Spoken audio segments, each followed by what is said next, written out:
Buenos días para todos.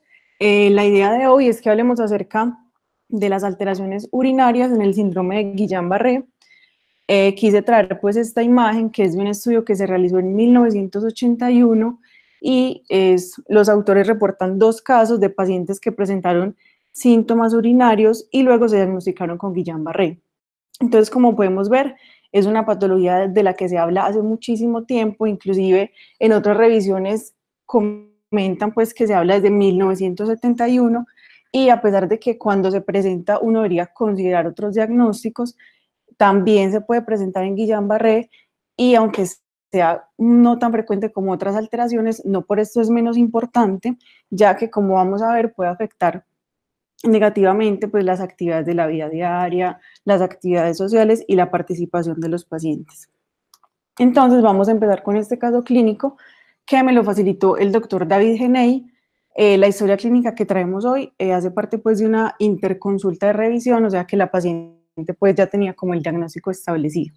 Entonces se trata de una paciente femenina de 73 años, que era viuda, tenía 3 hijos, actualmente estaba viviendo en Bello, en el barrio Cabañas, vivía en un primer piso y vivía sola. Toda su vida se había dedicado a ser docente, en el momento estaba pensionada y previamente era independiente para las actividades básicas instrumentales y no había requerido nunca, pues como dispositivos de asistencia para la marcha. Entonces, a la fecha, el diagnóstico clínico que tenía la paciente era una neuropatía atáxica aguda con la variante pues, del síndrome de Guillain-Barré. La electromiografía mostraba una polineuropatía sensitiva y motora desmielinizante y la punción lumbar mostraba una disociación albuminocitológica. Es importante resaltar que esta paciente, antes de que se presentara esta enfermedad, no tenía ningún antecedente, pero durante la hospitalización se había documentado una falla cardíaca de probable origen hipertensivo con una fracción de eyección del 35%, una aterosclerosis difusa, un bloqueo completo de rama izquierda, una trombosis venosa profunda femoral de la femoral derecha, un tromboembolismo pulmonar de ramas lobares y segmentarias bilaterales, tanto en lóbulos superiores como en lóbulos inferiores, y una hipertensión arterial de novo. Adicionalmente tenía una infección urinaria pues por 2 gérmenes y un déficit de vitamina B12 que estaba en reposición. En cuanto al examen clínico, pues sí, como lo que refería a la paciente, ella decía pues que ya había mejorado, pues había notado una mejoría de la fuerza en los miembros superiores, no había logrado pues deambulación hasta el momento, continuaba con síntomas de retención urinaria y refería a disestesias en los miembros inferiores. Al examinarla, no se encontraron asimetrías faciales ni debilidad pues de los músculos craneales, perdón, de los nervios craneales. Los arcos de movilidad estaban completos en en todas las articulaciones, lograba patrones funcionales, pero solamente con miembros superiores, lograba un control parcial del tronco, pero excedente. Y la fuerza muscular en miembros superiores estaba en 5/5, en miembros inferiores tenía unos flexores de cadera en 2, unos extensores de rodilla en 4, unos dorsiflexores de tobillo en 4, unos extensores de hallux en 5 y unos plantiflexores de 4/5. La respuesta plantar era neutra. Y al final pues de la evaluación, una de las preguntas de la paciente era que más o menos cuánto tiempo iban a durar sus síntomas urinarios y pues, si esos síntomas se iban a resolver. Entonces, a partir de este caso surgen unas preguntas que se convierten como en los objetivos de la charla. Entonces, las preguntas son, bueno, ¿qué tan frecuente es que se presenten alteraciones urinarias en los pacientes con Guillain-Barré? ¿Cuáles son las causas y el mecanismo fisiopatológico para que esto ocurra en el contexto de la enfermedad? ¿Cómo se va a comportar el curso de la enfermedad? Es decir, va a resolverse rápido, cuánto tiempo se puede demorar, puede dejar algunas secuelas y finalmente, cuál va a ser el pronóstico. Entonces, para tratar como de resolver todas estas preguntas, la charla está dividida en estos temas. Vamos a empezar hablando de la fisiología urinaria, cómo es una vejiga normal. Luego vamos a hablar unas generalidades de Guillain-Barré. No me voy a entrar mucho pues como en el diagnóstico, sino generalidades para hablar con más precisión de las alteraciones urinarias en Guillain-Barré. Luego hablamos un poco de la evidencia y finalmente vamos a llegar a unas conclusiones. Entonces, el sistema genitourinario tiene dos funciones principales. Una de ellas va a ser el almacenamiento de la orina, que se tiene que dar a baja presión, con volúmenes adecuados y con una sensación apropiada. Y la otra función es que esa micción o ese vaciamiento de orina sea periódico y voluntario, y que sea de una manera coordinada a través del sistema nervioso autónomo y del sistema nervioso somático. Entonces, la vejiga es un órgano hueco que tiene un urotelio que es como un epitelio de transición, un músculo liso grueso, una capa adventicia que va a estar cubierta de grasa y un tejido conectivo. Entonces, pues como todas estas estructuras hacen que la vejiga tenga unas características intrínsecas que le permitan llevar a cabo todas las funciones que les mencioné anteriormente. Entonces tenemos que el compliance es el cambio de presión intravesical a medida que aumenta el volumen de la vejiga, y ese cambio de presión se tiene que dar a bajas presiones para que precisamente aumente pues como esa capacidad de vejiga. Entonces cuando hay una alta presión en el almacenamiento urinario, estamos hablando desde un bajo compliance. Entonces, bueno, en esta gráfica vemos pues como a medida que aumenta el volumen, no aumenta tanto la presión, hasta que hay un punto que ya sí pues aumenta esa presión, y es que se producen todos los estímulos para iniciar el vaciamiento. Entonces, ¿qué puede ocurrir para que estas características no funcionen adecuadamente?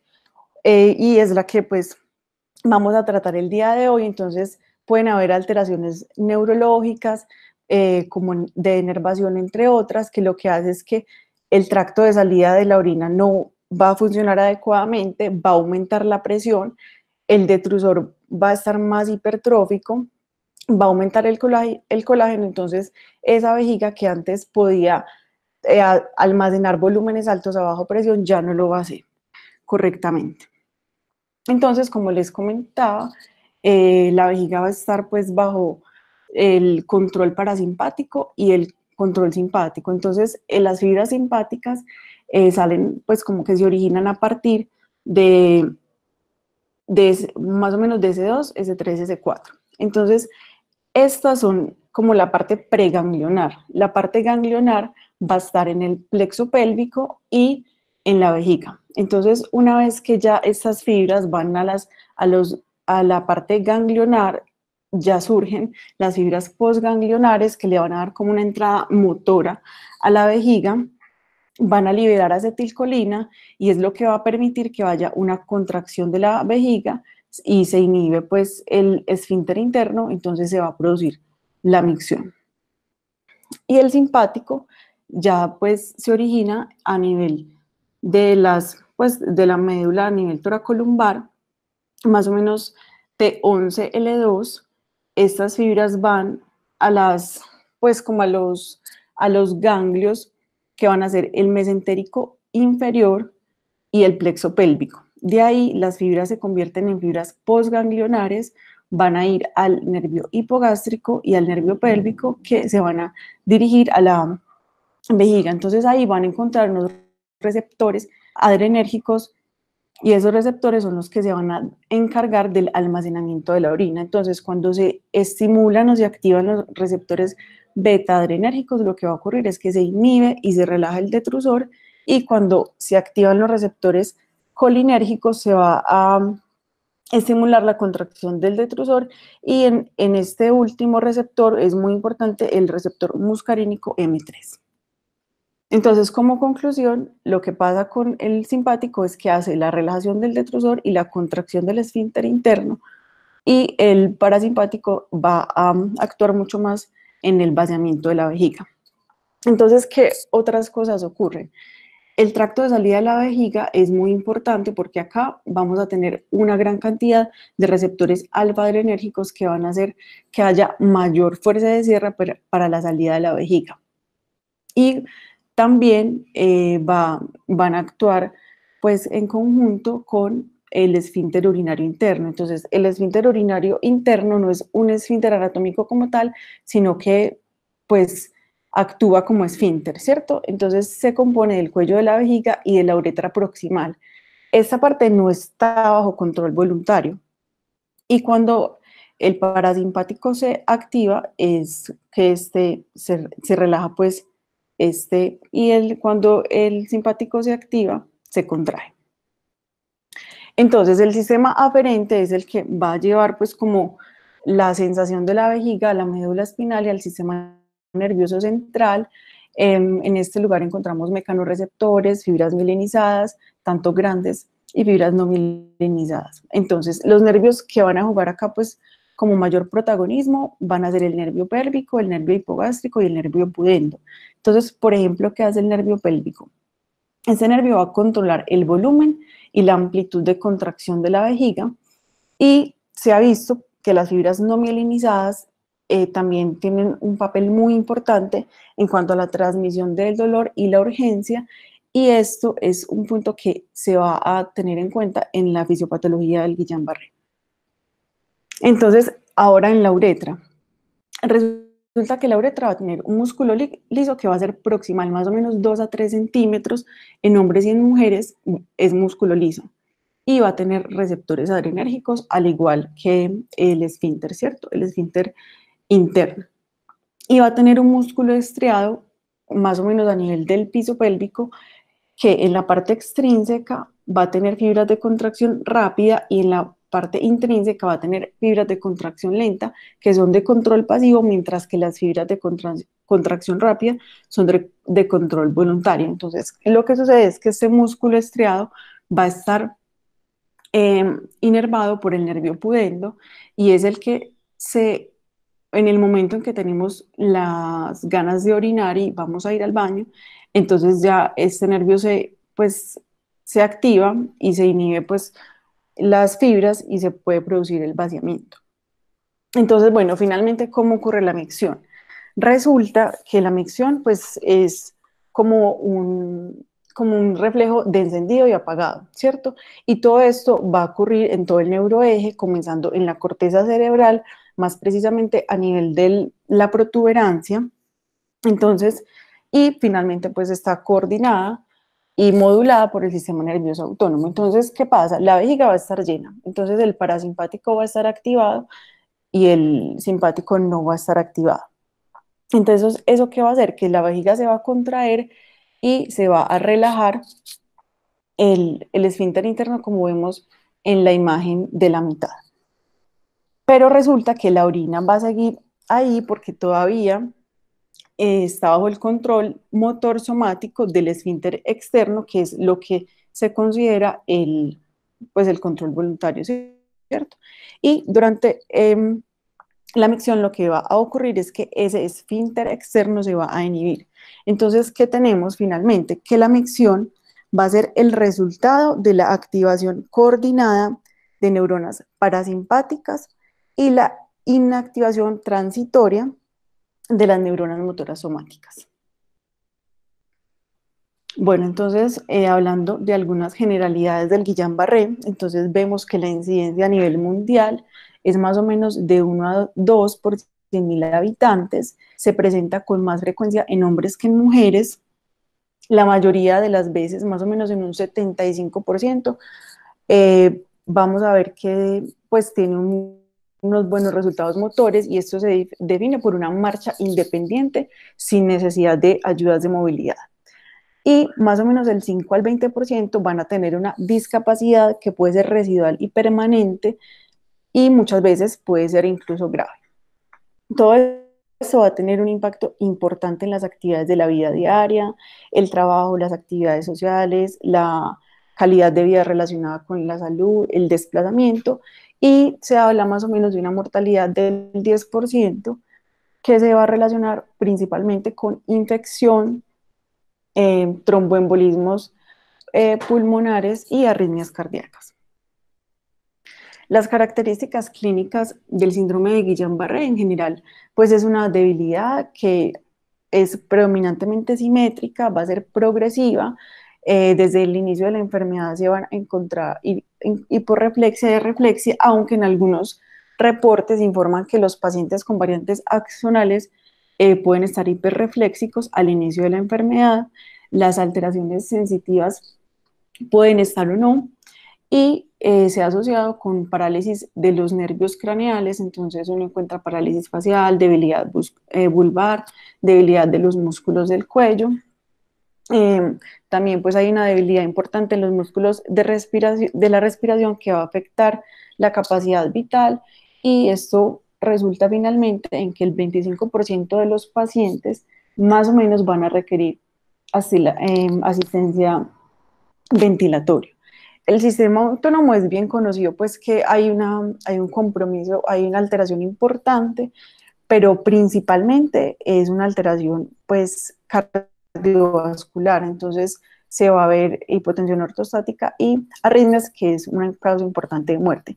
El dolor se puede presentar inclusive antes de la enfermedad, que es un dolor que describen que es en glúteos, en región lumbar y en región posterior de los muslos. Ese dolor puede persistir, ya luego aparece más, es como un dolor neuropático, y la fatiga es un síntoma que se refiere, pues que los pacientes se refieren con mucha frecuencia y permanece pues por mucho tiempo.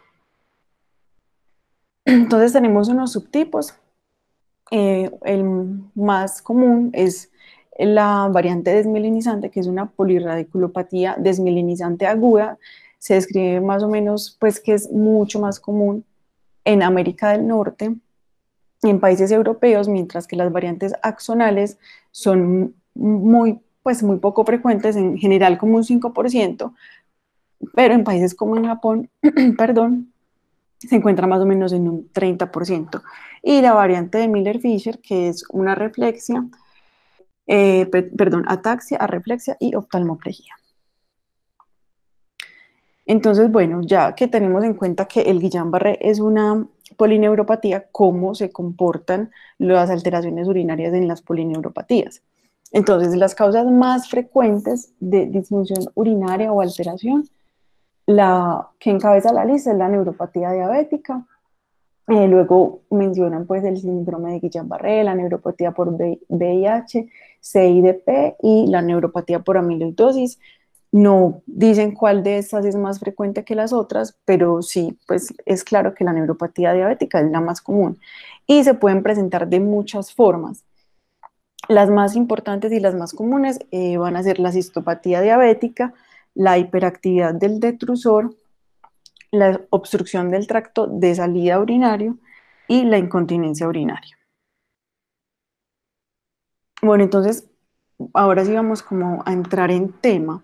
La alteración urinaria en Guillain-Barré realmente no se habla mucho, porque lo que sucede más comúnmente es que la alteración autonómica sea cardíaca, ¿cierto? Y muchos de los pacientes que están en un servicio de hospitalización o están en UCI se cateterizan precisamente pues por su patología grave. Entonces digamos que esto no se hace pues con frecuencia, ¿cierto? Entonces se han encontrado estudios y hay unas incidencias más o menos del 25-27%. Hay otros casos pues otras series de casos que reportan una incidencia más o menos del 10 al 30%. Entonces hay una teoría, y es que la alteración de las fibras autonómicas lumbosacras puede causar tanto una vejiga tanto hipo como hiperactiva. Y las causas van a ser que, pues en cuanto a la vejiga hiperactiva, unas despolarizaciones espontáneas anormales en esas fibras nerviosas desmielinizadas, o un ataque inmune de la espinal. Y ya la vejiga hipoactiva, la causa pues dentro del Guillain-Barré va a ser una debilidad del detrusor. Entonces, bueno, ¿en qué podría asociarse una alteración urinaria en Guillain-Barré con las otras manifestaciones clínicas? Entonces se ha visto que hay una relación entre la gravedad y la disfunción de la vejiga. Y esto lo evaluaron pues los investigadores en una serie de casos más o menos de 63 pacientes, en el que 75% de los pacientes que que estuvieron intubados desarrollaron problemas urinarios. Y también se ha visto que los síntomas urinarios en Guillain-Barré son más comunes en pacientes que tienen una debilidad grave. Además, la alteración urinaria se ha relacionado con el grado motor Hughes y alteración de la continencia intestinal. En cuanto a la fisiopatología, lo primero que tenemos que tener claro, pues es que realmente no hay nada, pues nada con certeza, ni hasta ahora no hay ningún dato que nos diga la fisiopatología es esta, está comprobada. Todas estas observaciones se han hecho de estudios urodinámicos en pacientes con alteraciones urinarias que tienen esta polineuropatía. Entonces, ¿qué han encontrado? Lo que más pues se ha encontrado es arreflexia o hiperactividad del detrusor. Y la arreflexia se explica porque hay una alteración postganglionar y de las fibras parasimpáticas.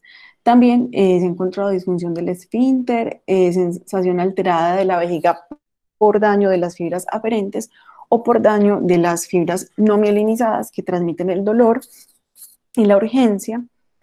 También han encontrado hiperactividad del detrusor, lesiones nerviosas periféricas en el que está mucho más implicado el nervio pélvico y finalmente infiltración de células inflamatorias a nivel de las raíces espinales lumbosacras y de la cadena simpática.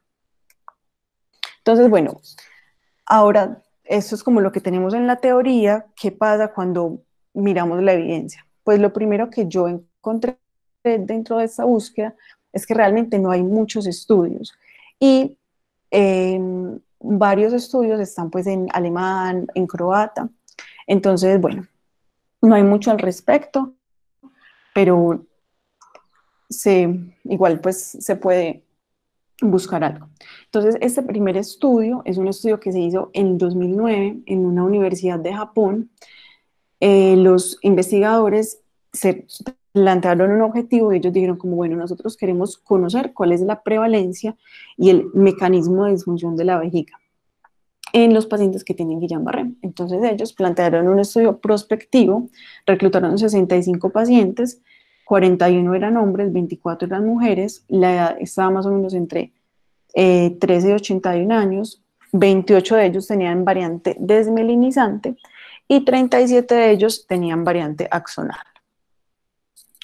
Bueno, y 44 pacientes recibieron terapia inmune, excluyeron las alteraciones del sistema nervioso central por examen físico y se cercioraron de que los pacientes no estuvieran tomando ningún medicamento para la función vesical. Entonces, ellos dividieron pues como los síntomas en síntomas miccionales y en síntomas de almacenamiento. Entonces, los síntomas miccionales fueron retención urinaria y dificultad miccional. Y los síntomas de almacenamiento fueron urgencia urinaria e incontinencia. Los estudios urodinámicos se hicieron en 9 pacientes que eran los que presentaban alteración urinaria durante la hospitalización y este estudio solamente se hizo mientras los pacientes estuvieran hospitalizados, o sea, todas las observaciones se hicieron en este rango de tiempo. Entonces, bueno, ¿ellos qué hicieron?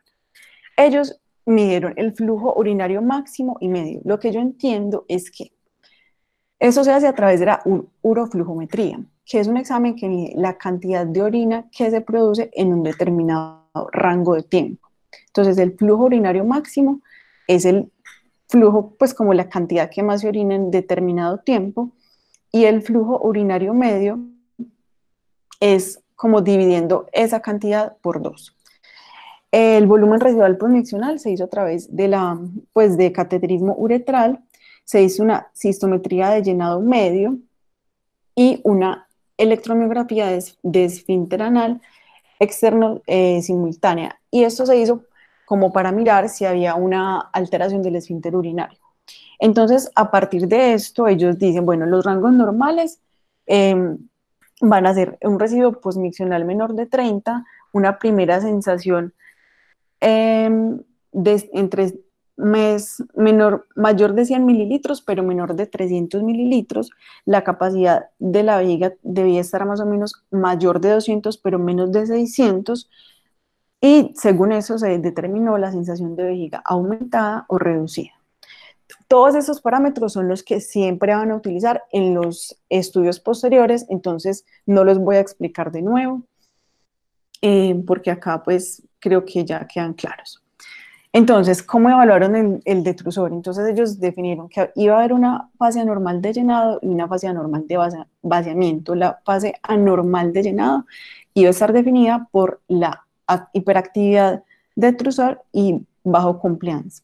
Y la anormalidad del vaciamiento era definida porque por algún motivo el detrusor no se contraía o sí se contraía, pero no lo hacía con la fuerza que debía hacerlo y finalmente no había un flujo urinario. Entonces, ¿qué encontramos en esta tabla? Entonces, el 27% de los pacientes presentaron síntomas urinarios.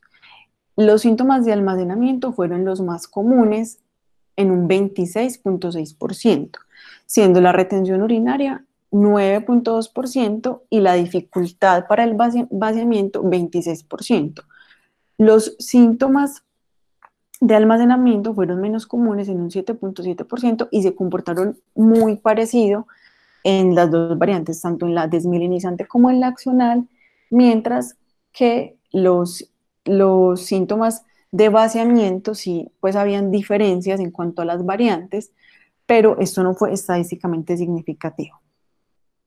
Y en cuanto a los síntomas de almacenamiento, ningún paciente presentó incontinencia urinaria. Otras observaciones que se hicieron fue que las mujeres presentaban más síntomas que los hombres, pero esto no fue estadísticamente significativo. Los mayores de 35 años, al compararlos con los menores de 35 años, presentaban más síntomas urinarios, pero esto no fue significativo estadísticamente. Lo que sí fue significativo fue la retención urinaria, que fue mucho más frecuente en los mayores de 35 años.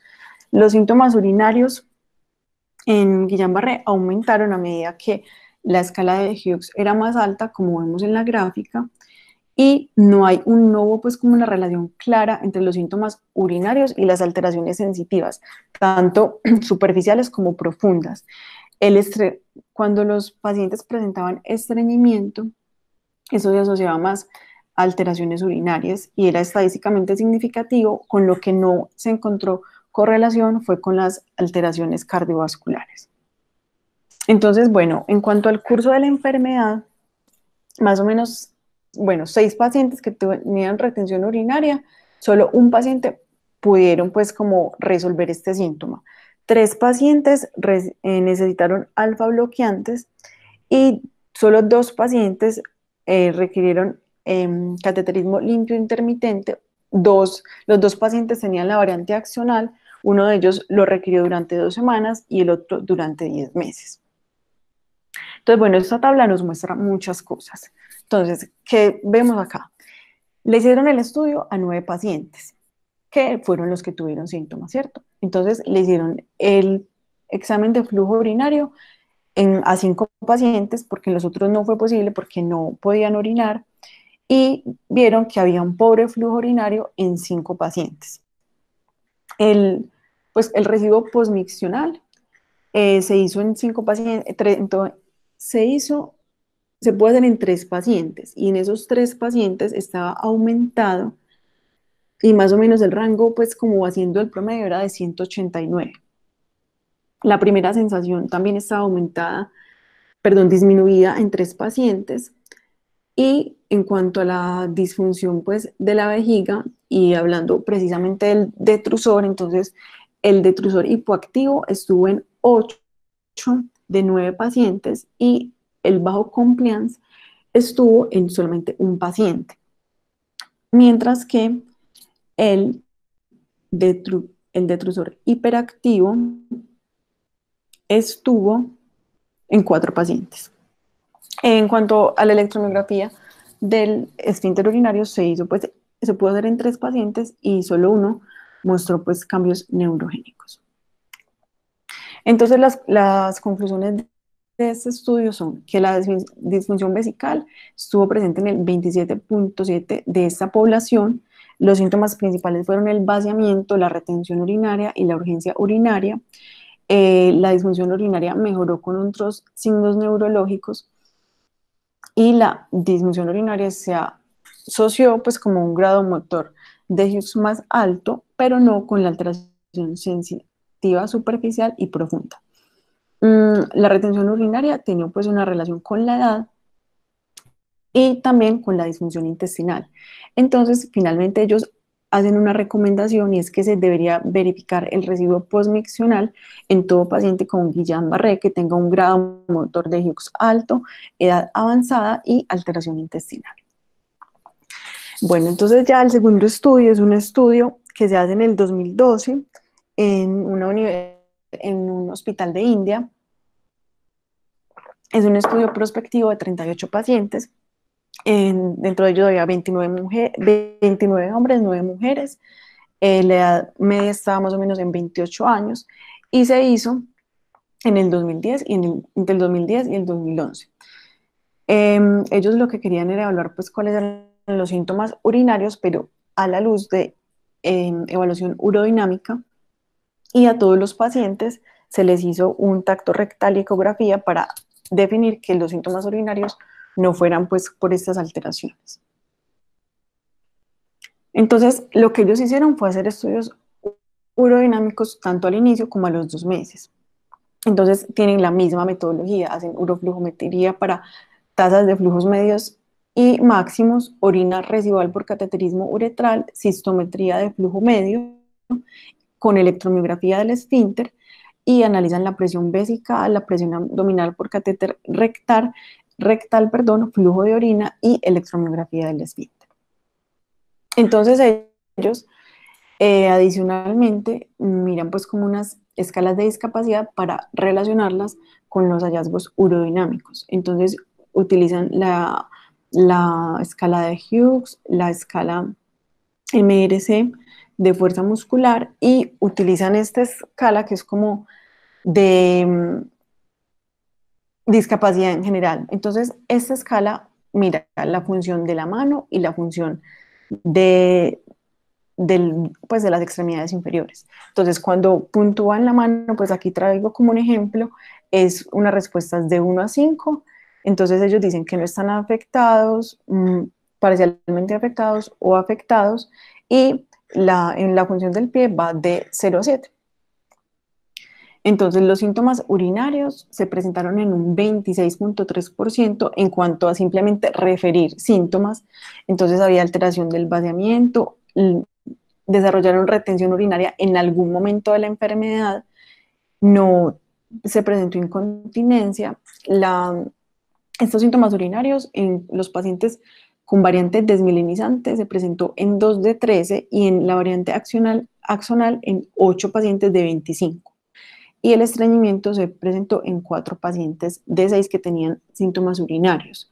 No había pues diferencias como en cuanto a debilidad facial, alteración sensitiva, debilidad en el cuello, no diferencias en cuanto a la discapacidad y ninguno tuvo síntomas miccionales a los 2 meses.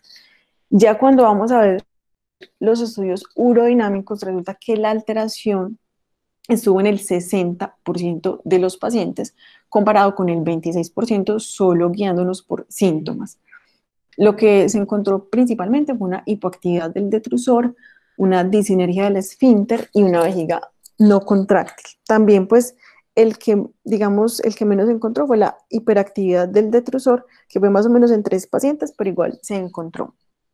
Entonces, lo que ellos querían cuantificar, la reducción de las tasas máximas y medias de flujo se presentó en 14 pacientes. La retención en 5 pacientes pues con orina residual en rangos por fuera de lo normal fueron 6, y las alteraciones en este caso fueron más frecuentes en las variantes axonales que en las desmielinizantes, y los hombres, contrario a lo que pasó en el estudio anterior, tuvieron más cambios urodinámicos. Cuando relacionan los cambios urodinámicos con la discapacidad en este estudio, ellos encuentran que los pacientes con alteración urodinámica tuvieron más discapacidad, había una correlación positiva entre la normalidad urodinámica y la discapacidad. Cuando se hicieron el seguimiento a los 2 meses y los pacientes tenían alteraciones en los exámenes urodinámicos, tuvieron más discapacidad, pues cuando se hacía ese seguimiento a un poquito más del inicial, pues más tiempo del inicial, no encontraron correlación para la escala de discapacidad general, y en pacientes que tenían una alteración urodinámica y la escala MRC al inicio de la enfermedad era más, pues se encontraron que era más baja, pero esto no fue significativo. Mientras que a los 2 meses, esos pacientes con una escala MRC más baja tenían pues alteraciones urodinámicas, o sea que es una relación más a largo plazo que en el momento agudo. Entonces, pues como, ¿cuál es la reflexión más grande que es este estudio?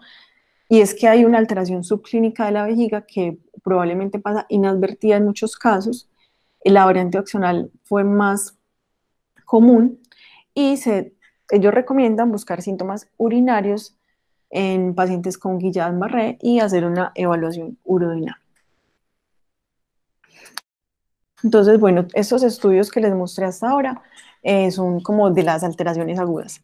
Y este es de las alteraciones como en pacientes ya un poquito más crónicos. Entonces, este es un estudio que se hizo en Australia en el 2013, en el hospital de Melbourne. Resulta que ellos tienen allá un programa de rehabilitación para pacientes con Guillain-Barré, que es un programa pues integral, tanto en la parte hospitalaria como en la parte ambulatoria.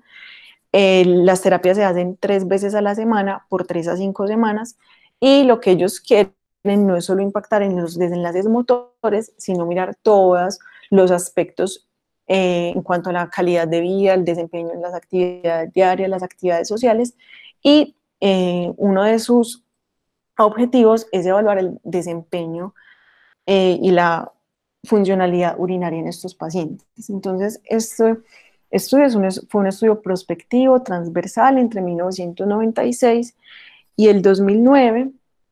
Evaluaron 66 pacientes, el 64 de ellos eran hombres con una edad media más o menos de 56 años y la duración de la enfermedad promedio era de 6.1 años, pero pues digamos que la mayoría tenían 4 años. Y utilizaron estas 3 escalas. Una era la puntuación de la incontinencia de la Asociación Estadounidense de Urología, el segundo era el cuestionario de impacto de incontinencia y el último era el cuestionario de angustia urogenital. Entonces, estos son los cuestionarios.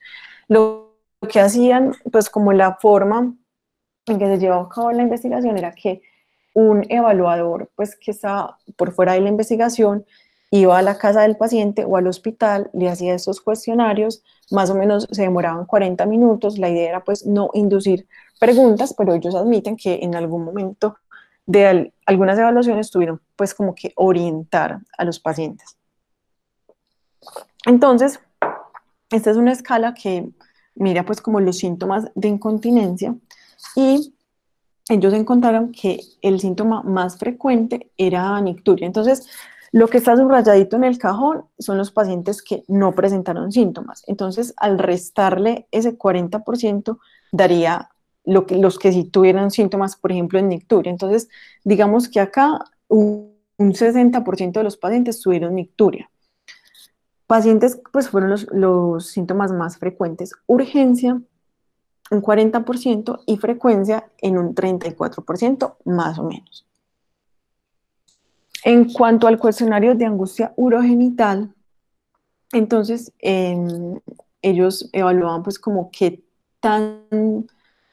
estos síntomas qué tanto estrés le generaban al paciente. Entonces, en esta escala lo que fue mucho más frecuente fue la frecuencia urinaria, la pérdida de orina, actividad a la urgencia en segundo lugar y en último lugar la pérdida de orina asociada a la actividad. En esta escala, olvidé mencionarlo, también hacían una pregunta en cuanto a la calidad de vida y le preguntaban a los pacientes si las alteraciones urinarias que usted tiene en este momento persistieran así como están ahora, ¿usted cómo se sentiría? Y lo respondía con un puntaje de 0 a 7, 0 era como satisfecho y 7 significaba terrible. Entonces, bueno, calificaron pues así como con una pregunta puntual. Y ya este es el cuestionario de impacto de la incontinencia. Entonces, pues miraron, acá lo que quieren ver es como qué tanto impacta los síntomas urinarios en las actividades de la vida diaria, la participación, la salud emocional, el entretenimiento. Y resaltan los sentimientos de frustración y pues como que eso, los síntomas urinarios interfería con la recreación física. Otras medidas que ellos evaluaron, pues aparte de estas escalas de síntomas urinarios, fue la escala DAS-21, que es la que va a mirar depresión, ansiedad y estrés. La escala, otra escala pues que es como para ver la percepción de un problema en general, y la escala de funcionalidad motora.